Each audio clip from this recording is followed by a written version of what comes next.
Thanks for joining us from the Ohio AgNet Voice You Know with the News You Trust studio, sponsored by BASF, where you can count on the trusted performance of a Levo seed treatment to protect your soybean crop. Dale checks in with an update from Ohio Corn and Wheat. Dale? Joining me is Tad Nicholson, Executive Director of Ohio Corn and Wheat. Tad, thanks for joining us. One of the topics we continue to work on is E15. What's the negotiation at this point? Well, right now we're looking at any vehicle that is moving, and that includes what's going to fix the government shutdown, and that's a continuing resolution.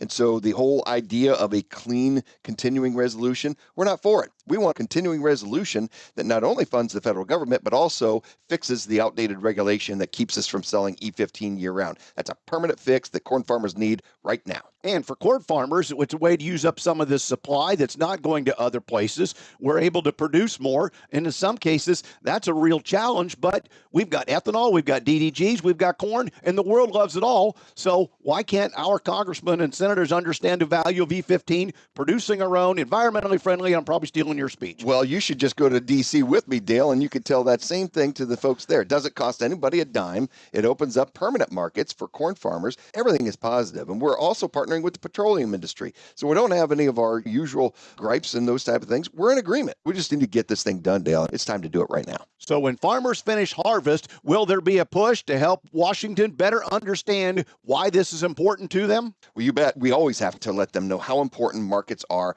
We don't need just government payments. We don't need just a check, keep us going another year. We need permanent fixes, and E15 represents a permanent fix. And thank you, Tad Nicholson, Executive Director of Ohio Corn and Wheat. Chinese buyers have begun some modest purchases of U.S. wheat and sorghum as China's cabinet last week announced it will suspend a 24% retaliatory tariff on U.S. goods and roll back duties of up to 15% on some American agriculture shipments.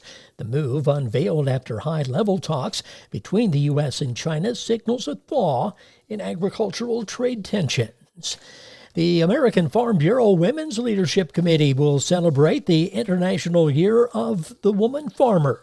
Chad Smith has more. The United Nations is recognizing 2026 as the International Year of the Woman Farmer, with hopes of spotlighting the contributions of women in agriculture and agribusiness. Lisa Wary, a Pennsylvania farmer and member of the American Farm Bureau Women's Leadership Committee, says this is an important time to acknowledge the contributions of women in rural America. Some of the key goals and objectives are to recognize and empower, to address barriers, to promote gender equality, and support economic growth, and to enhance access with our education markets and other resources for women in the sector. She said the American Farm Bureau Women's Committee has a full slate of programming for the year ahead, including the upcoming ACE Summit, which is Advocate, Cultivate, and Empower. We're going to do that in D.C. in June, and that's going to roll right into the Women in Ag Survey, which will explore women's leadership and involvement, access to the industry, and identify barriers and opportunities, and provide actionable insights to strengthen engagement and support systems. But the big thing is about how women play a vital role in American agriculture. She says the survey is open to all women, not just those who directly make an income from production agriculture.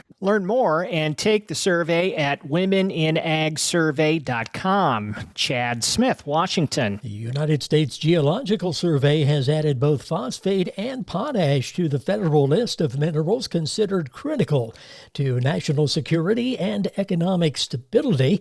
That decision, published by the U.S. Department of Interior, raises the total number of designated critical minerals to 60.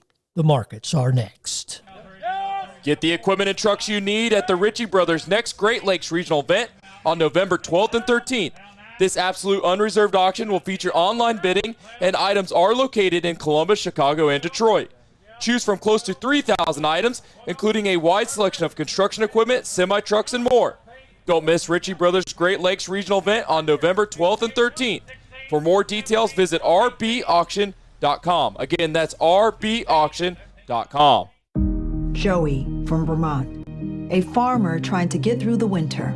Adriana from South Carolina, a single mother living paycheck to paycheck. Liam from Ohio, an injured father struggling to provide for his family.